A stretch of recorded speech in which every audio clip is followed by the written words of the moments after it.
Olá a todas e todos. Na aula de hoje, nós vamos debater um pouquinho sobre novas abordagens para pensar as políticas públicas com recorte étnico-racial, debatendo os conceitos de intersetorialidade, interdisciplinaridade, transversalidade e novos arranjos institucionais. Tendo como exemplo dois casos implementados no Brasil: o primeiro Plano Nacional de Desenvolvimento Sustentável dos Povos e Comunidades Tradicionais de Matriz Africana e as políticas de promoção da igualdade racial no estado da Bahia. Vocês vão perceber que é necessário conhecer, respeitar e adaptar a forma conservadora de fazer políticas públicas, para que essas comunidades tradicionais possam ser atendidas em suas demandas. Precisamos lembrar ainda que os povos de terreiro não são um grupo homogêneo e que se encontram em todo o território brasileiro, tendo suas particularidades desenvolvidas a partir de cada região, conforme as matrizes africanas e afro-indígenas, que são próprias desses grupos, e espaços que nós chamamos aqui no Brasil de terreiros. Ninguém melhor que as nossas lideranças para explicar para vocês o que são os terreiros e como se compõem essas comunidades. Naquela época, a gente sabia perfeitamente que o candomblé ele era uma forma de se reunir, né? E ali não tinha essa forma de você definir o que era banto, o que era jeje, o que era queto. Era um candomblé, até porque a palavra candomblé já no português, né? A gente sabe que é uma forma de reunião para investigar, né? É uma forma da gente estar discutindo. E que é uma palavra banto, apesar do candomblé estar sendo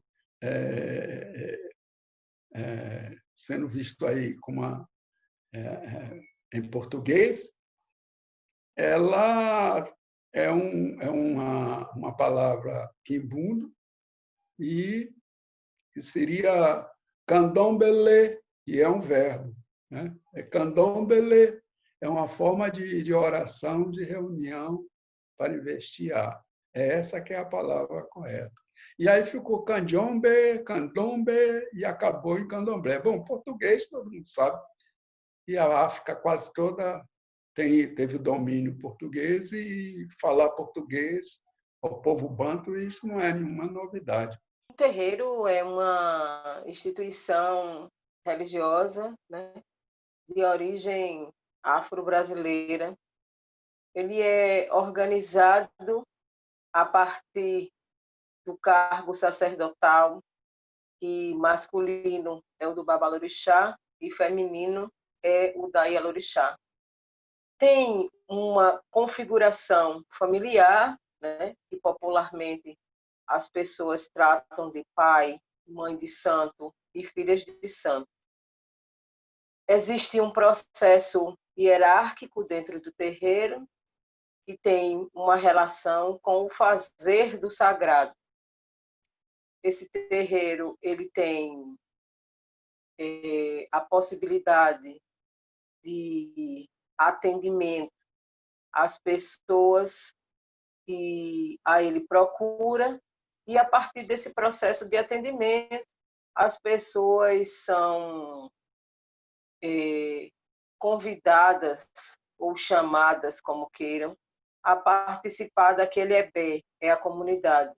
E aí as pessoas vão chegando e a rotina, né, cotidiana de um terreiro, ele vai se formando, se formalizando. É uma religião de processos iniciáticos, né? Nós passamos por alguns ritos de passagem para que a gente se torne um iniciado, né? Um elegum para o orixá. E esse processo pode ou não acontecer com todos os membros do EBE. E isso quem determina é o orixá. A orientação espiritual desta casa, deste EBE, é dada a partir do jogo de búzios, feito pelo Babalorixá ou pela Ialorixá, é o que determina caminhos que aquela casa vai tomar, os caminhos que aquelas pessoas elas vão seguir. E é um espaço, né? É um espaço, eu chamo que é um espaço multidimensional. e que as pessoas vão chegando e que elas vão se agregando e que elas vão desenvolvendo, né? Não só habilidades e aspectos do mundo espiritual, mas o candomblé é algo que nos ensina a viver. É um modo de vida com suas tradições específicas, com sua relação com o mundo, a sua relação com a sociedade, a sua relação com você, e é algo, digamos assim, é o infinito, né? O infinito. É uma porta que nunca se fecha, uma porta que sempre está aberta e que é acolhedor de todas as pessoas, independente das questões raciais, das questões de gênero, das questões de identidade de gênero. É uma religião onde mulheres e homens são sacerdotes e sacerdotisas, e a base essencial, primordial para a existência e resistência dos terreiros de candomblé e desse culto é a presença viva dos orixás. Os terreiros de Ungum, em especial o terreiro Amolhabolá, ele cultua os antepassados, né? Pessoas ilustres que se destacaram na comunidade. O Ungum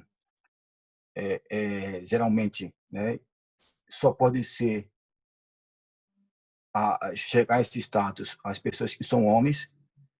É um culto masculino, apesar de que as mulheres têm um papel importantíssimo dentro, né, da comunidade. Mas o que é esse culto especificamente? Mortos ilustres que, através de rituais específicos, ao longo do tempo, eles conseguem chegar a um status de uma energia forte e poderosa, e que eles conseguem retornar para o convívio, né, com a comunidade, com a finalidade específica de preservar os princípios da existência coletiva. Um preserva os laços da família específica a que ele pertenceu, mas também preserva os laços das famílias, né, e de toda a coletividade. Esse é o princípio basilar da existência de Ungum. E o terreiro, independentemente de ele ser um espaço onde a gente cultua a espiritualidade, a religiosidade, é um local também de resistência, de luta, de fé, né? Um local onde também um povo se organizou, né? Se organizou para lutar, né? Pelos seus objetivos, direitos, enfim, o qual não tinha nenhum. Hoje a gente tem ainda um pequeno, mas que ainda precisa avançar bastante, né? O povo precisa estar ocupando os espaços também para que exista uma igualdade. Como vocês perceberam, as comunidades de terreiro são territórios que se organizam a partir da identidade de preservação de formas tradicionais do culto à ancestralidade e a promoção do bem-estar de seus membros. Nesse sentido, o olhar dos poderes públicos sobre essas comunidades deve estar em sintonia com as formas com que elas mesmas se entendem e se percebem, extrapolando a abordagem sobre o viés religioso, que foi pautado por intelectuais no início do século XX e se cristalizou dessa forma. A gestão de políticas para esse grupo deve, então, considerar a totalidade de gestão dessas comunidades, passando pela cultura, segurança alimentar, meio ambiente, saúde, território, seja ele na cidade ou no meio rural, geração de renda, comunicação e relações internacionais até, porque essas comunidades pertencem a uma rede afrodiaspórica de contatos e comunicação. Entre tantos setores de políticas públicas que afetam e que incidem sobre essas comunidades. Hoje, as leis, as políticas públicas que foram criadas, todas elas voltadas para esse momento em que o candomblé não era visto ainda como religião, e essa necessidade da gente estar levando toda a nossa cultura porque era sempre aquelas histórias que vinham através dos grandes cientistas, os grandes pesquisadores e antropólogos, que contavam uma história e que essa história geralmente não correspondiam realmente aos nossos anseios. Então, há necessidade, hoje, da gente abrir as portas da universidade e ter o nosso lugar de fala, e principalmente através dos nossos acadêmicos de santo, do povo do candomblé, porque aí a história estaria verdadeiramente sendo contada e vivenciada. Pessoas que vivenciam o candomblé têm uma história melhor para contar. A lição do terreiro é do convívio entre os diferentes, né? Porque os seus princípios, ele não se afastam da perspectiva da ancestralidade. Aí você tem Miliabolá, todo um histórico dos nossos antepassados, que sofreu toda uma perseguição para que deixasse tudo isso para a gente, né? Havia uma estratégia para esses antepassados que eles usaram, mesmo não tendo, né, naquela época, a sua disposição mundo virtual, mas havia uma estratégia entre eles, ou seja, por tambores, ou seja, por tabuleiros das nossas mães, mas havia essa estratégia. Hoje a gente tem todo um recurso virtual, né? Hoje nós temos ao nosso favor processos de formações que, mesmo que a gente saiba que ainda é caótico, né, o acesso aos estudos, mas nós temos pessoas que dentro desse espaço terreiro conseguem fazer um trabalho, conseguem se formar e conseguem trazer para o seu contexto o mínimo de informação. E a gente tem estado atentas e atentos a determinados acessos que leve o terreiro a estar dialogando com esse estado. Tivemos nós tivemos várias andadas, né? Tivemos acesso à formação de conselhos, tivemos acesso a comissões, tivemos acesso a outra forma de dialogar com o Estado. Diria que não foi não tivemos muito avanço, mas conseguimos, dentro de alguns conselhos, dar vozes aos nossos anseios. Os grupos, nós nos organizamos politicamente, né? Mas sabemos do universo, né, de casas que existem no Brasil. E um dos pontos, para mim, né, que traz uma fragilidade para nós, é que nós não estávamos, ou talvez não estamos, né, se tivesse as políticas acontecendo, né, de forma da qual foi planejada, nós não estávamos preparados, né, para recebermos essas políticas nas nossas casas. Porque falar de política nesse sentido traz um outro aspecto para nós, no processo de organização para a participação social, que é a institucionalização dos templos sagrados, né, que é uma outra discussão, né, do que nós estaríamos nos tornando perante ao Estado. Quando a gente fala de instituição religiosa, né, a gente não estava preparado para esse novo formato de organização política. Então, isso foi, para mim, um agente que trouxe dificuldade, né, para que nós pudéssemos trabalhar melhor com a política e para que essa política ela chegasse de forma equânime em todas as casas, né? Na maioria das casas, assim. Aqui já temos nosso primeiro ponto a ser debatido, a intersetorialidade. Uma gestão pública eficiente, dirigida a qualquer segmento social, deveria ter intersetorialidade como pressuposto.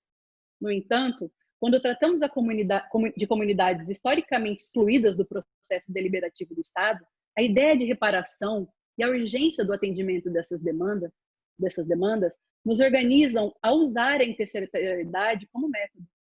A ideia de força-tarefa intersetorial é essencial para a gestão de políticas para terreiros, pois um terreiro, como vimos, é um universo social concentrado.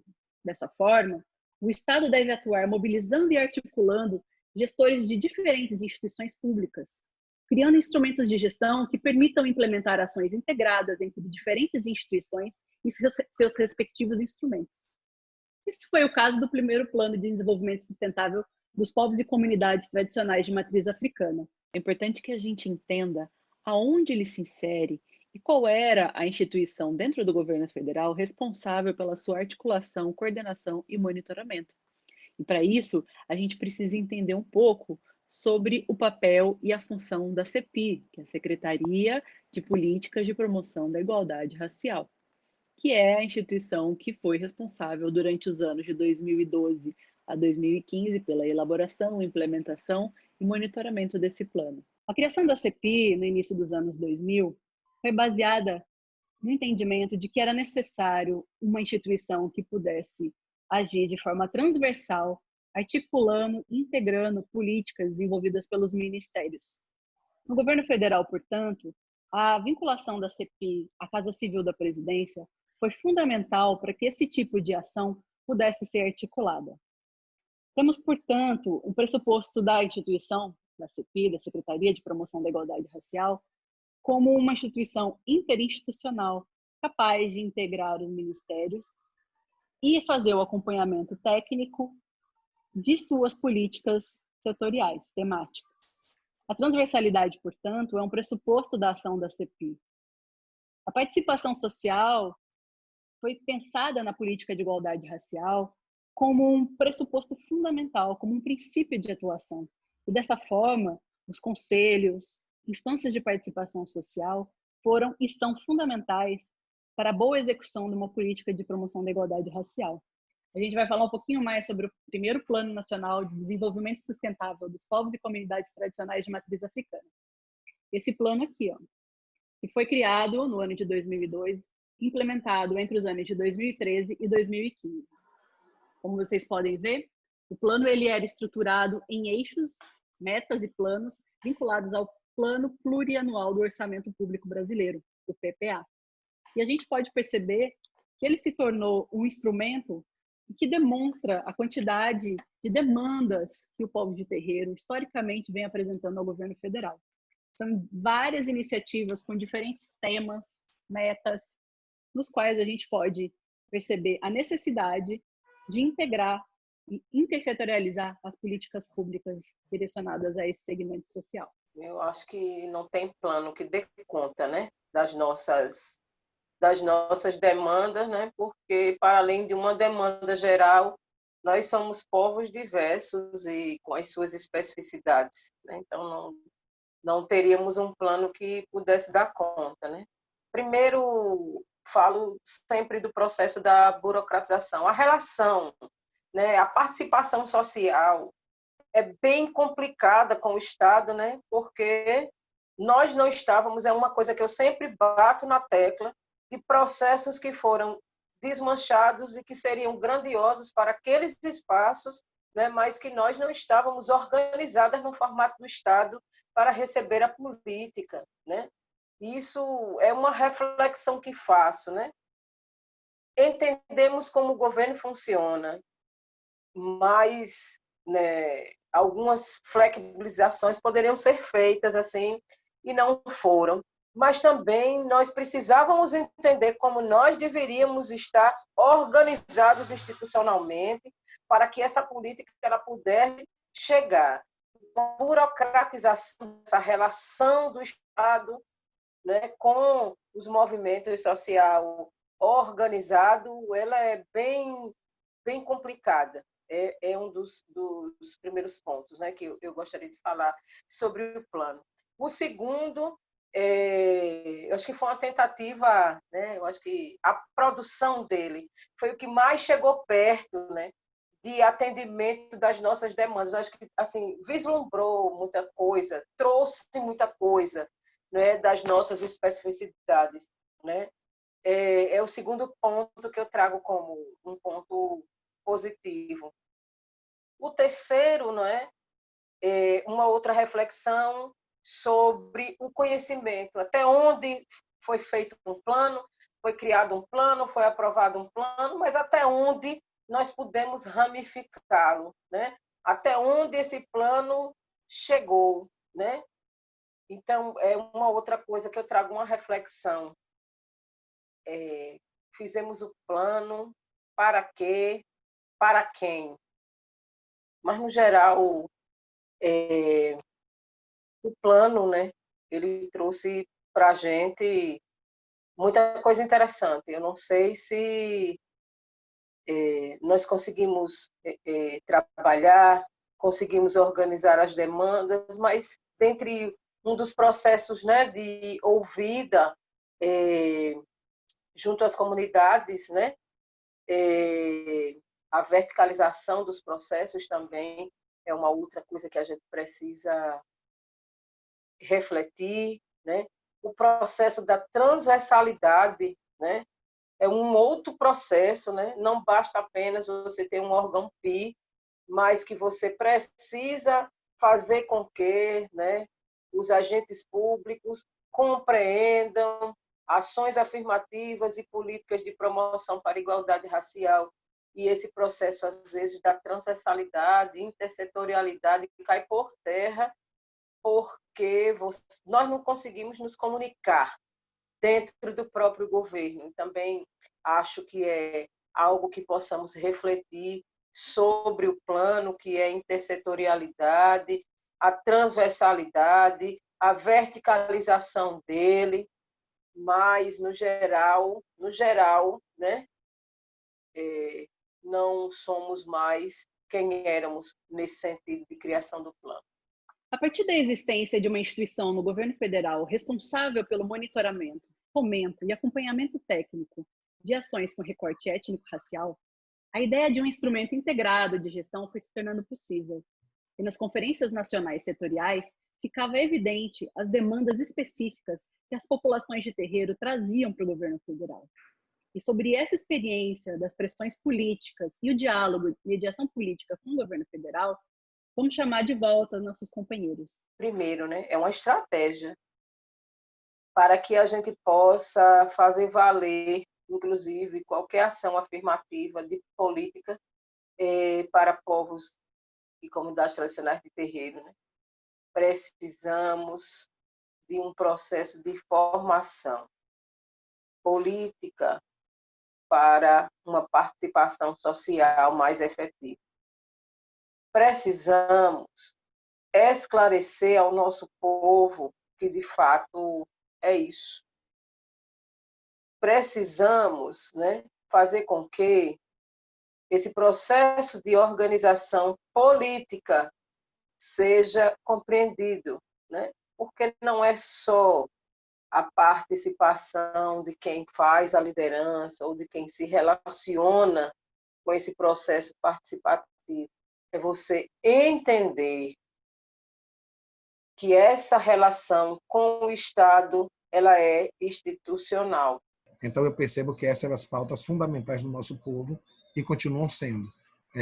Fazer com que o Estado entenda que o terreiro é um ente religioso como qualquer outro e que tem que ter as garantias, aqueles cidadãos, aquelas pessoas que cultivam, que cultuam os orixás, os iquis, os voduns, tem que ter as mesmas garantias daqueles que cultuam, que têm a sua fé ancorada em qualquer outro espaço sagrado de fé. Esse novo momento, as comunidades tradicionais, elas são assim convocadas para repensar suas práticas, né? tendo em vista que a gente tem que garantir os nossos direitos culturais, a partir das reflexões, dos debates que nós fizemos, né? E esses debates, eles já vêm de longos anos, e se a gente insiste em debater, se a gente traz do passado para o presente os mesmos pontos que foi debatido, né, em tempos atrás, em 5 anos, 10 anos, é porque isso ainda não nos contentou, é porque isso ainda não chegou aonde a gente quer que chegue, né? A gente precisa, assim, falar sobre a diversidade que nós temos nos nossos espaços, que a gente tem na nossa sociedade. A gente precisa falar das necessidades nas comunidades e as nossas práticas, né, culturais que são agregadoras de valores simbólicos. Eu imagino que cabe-nos agora elaborar uma forma mais efetiva daquilo que a gente assim, se propôs a debater, né, em 10 anos atrás. A gente tem que pensar de como a gente vai elaborar isso, elaborar um jeito efetivo naquilo que nos propomos e a consequente operacionalização do que foi decidido ou que será decidido diante das nossas necessidades quando a gente se reunia para debater os nossos anseios, considerando as diversidades culturais, considerando as regionalidades de cada comunidade, de cada terreiro, né, que atinge essa dimensão cultural. O candomblé ele levou muito tempo para ele realmente estar discutindo realidades políticas, né? Era sempre aquela história, não, candomblé é do portão para dentro, não se mete em política, etc. E tal. Pô, se você não se mete na política, a política se mete em você, e daí, se você não faz política, você abre possibilidade para o outro fazer política e você fica acabando tendo que ficar repensando tudo isso. As comunidades de terreiro trazem desafios de inovação para a gestão pública, pois trazem a experiência da produção de conhecimento integrado à vida cotidiana, que, por sua vez, está vinculada à sua cosmovisão e à sua prática ritual. Ou seja, as abstrações das categorias burocráticas perdem seu efeito. Não existe a promoção de segurança pública sem a preservação do meio ambiente e sem a salvaguarda do seu patrimônio cultural. Não há geração de renda sem esses mesmos elementos. Não existe a separação entre áreas e setores da administração pública. No terreiro, tudo é parte do mesmo todo e tudo está vinculado pela mesma ideia de circulação e de transmissão da energia, que pode se chamar axé ou gunzo. Partindo dessa perspectiva, qualquer ação com e para comunidades de terreiro devem considerar essa integralidade e circularidade das categorias sociais dos terreiros. É preciso ainda que as instituições estatais mobilizem gestores com distintas formações acadêmicas e experiências de vida, que sejam capazes de dispor de vaidades, de integrar estratégias de produção de conhecimento, diálogo e implementação de ações, para que sejam bem-sucedidas as atividades com comunidades de terreiro. Além disso, o respeito à diversidade, uma postura de abertura à multiplicidade de universos sociais e o conhecimento da estrutura burocrática do Estado são capacidades fundamentais para que um gestor se proponha a essa tarefa, pois será necessário criar e recriar constantemente instrumentos de gestão para essa finalidade. As estratégias para a gestão de políticas de terreiro serão debatidas em nosso próximo encontro. Até lá e obrigada. O ilé, malé. O ilé, malé. O ilé, malé. O ilé, malé. O ilé, malé. Oilé, ai malé,